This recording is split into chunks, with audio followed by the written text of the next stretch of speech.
There's a moment in life, maybe it happens in your 20s or your 30s, or quietly even in your 50s, when you look around at everything you've built and still feel lost.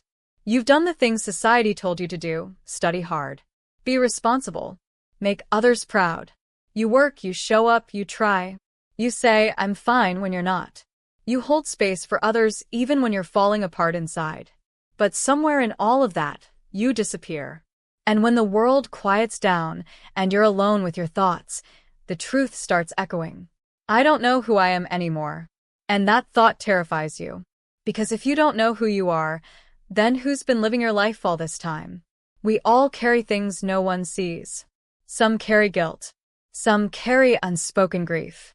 Some are haunted by memories they pretend don't matter anymore. And some are just tired, not physically but soul tired. You get up in the morning and feel heavy. You get through the day but not really there. You laugh in front of people, but the moment you're alone, the silence feels deafening. And worst of all, you feel guilty for feeling this way.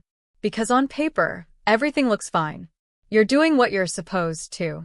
But inside, you're aching for something more. Not more things, but more meaning. Have you ever wondered why you push away the people who care about you most? Why you keep going back to the things that hurt you? Why you procrastinate on the very dreams that could free you? Why you stay silent when something inside you is screaming? We don't do these things because we're broken or lazy. We do them because deep down, there's a part of us that still believes we don't deserve better. And until we understand why we carry these beliefs, we'll keep repeating the same cycles. Not all trauma comes from a major tragedy. Sometimes trauma is growing up in a home where love had conditions. Sometimes it's being told you're too sensitive, too emotional, too loud, too quiet. Sometimes it's just years of surviving without ever being asked, "How are you really?" And so, we learn to keep our feelings inside, to shrink ourselves, to become the version of us that the world finds acceptable. But inside, we're suffocating. We're grieving the versions of ourselves we were never allowed to become. There's another feeling many people never talk about: numbness. You're not exactly sad. You're not angry. You're just blank. Like you've disconnected from your own emotions. You eat, you scroll, you talk, but nothing truly moves you. This is what happens when you live in survival mode for too long.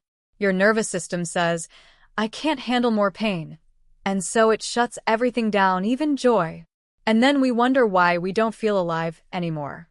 There comes a point where you realize you've tried changing jobs. You've tried ending relationships. You've tried new habits, new routines, new distractions. But nothing changes. Because the mountain isn't out there. The mountain is you.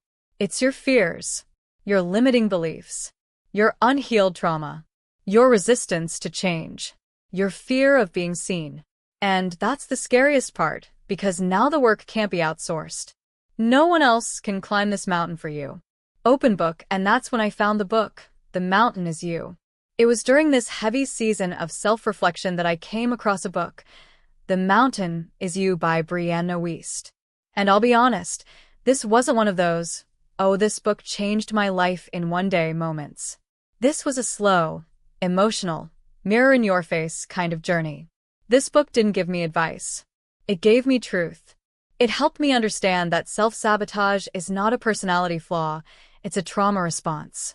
That many of us don't fear failure. We fear being seen failing.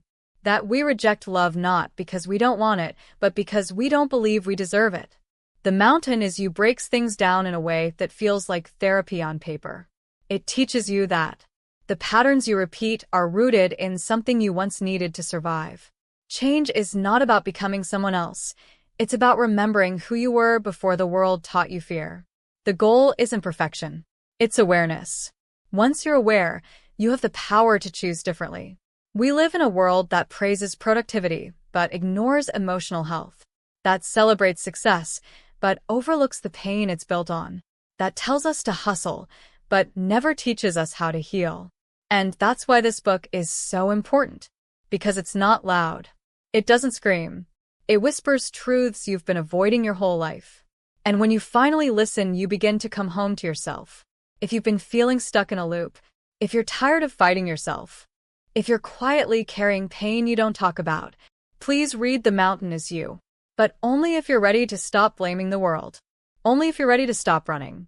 Only if you're ready to gently ask yourself, what if the life I want is waiting on the other side of the pain I've been avoiding? Because once you climb that mountain, not around it, not under it, but through it, you'll realize something powerful. You were never lost. You were just buried under everything you thought you had to be. Now it's time to return to who you really are.